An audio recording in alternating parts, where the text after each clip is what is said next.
Iran पर Israel के हमले का भारत पर सीधा असर। बीच रास्ते से लौट रहे विमान, ईरान के एयर स्पेस बंद करने का सीधा असर भारत पर हुआ। अमेरिका, यूरोप समेत कई देशों के लिए जाने वाली भारतीय उड़ानों पर इसका असर दिखा है। एयर इंडिया ने अपनी कई उड़ानों को डाइवर्ट किया है, तो कुछ को उन्हीं एयरपोर्ट्स पर वापस बुलाया गया है जहां से वे रवाना हुई थीं। इस्लामिक देश ईरान पर इजरायल ने बड़ा हमला किया है।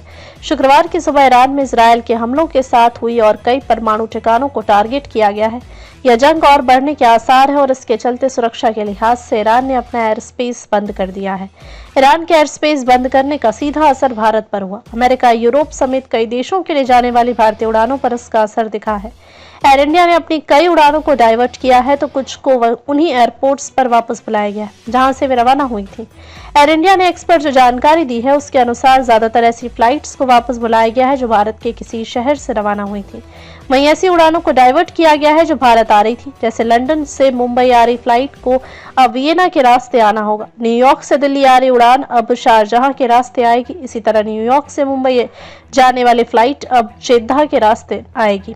लंदन से दिल्ली आ रही फ्लाइट को मुंबई के लिए डाइवर्ट किया गया है। वहीं मुंबई से लंदन रवाना हुई फ्लाइट को वापस बुलाया गया है। दिल्ली से वॉशिंगटन के लिए आज ही उड़ान भरने वाली फ्लाइट वापस दिल्ली आ रही है। दिल्ली से न्यूयॉर्क जाने वाली फ्लाइट राजधानी वापस लौट रही है। वैंकूवर से दिल्ली की फ्लाइट को जेद्दाह के रास्ते लाया जाएगा। शिकागो से दिल्ली आने वाली फ्लाइट भी जेद्दाह से आएगी।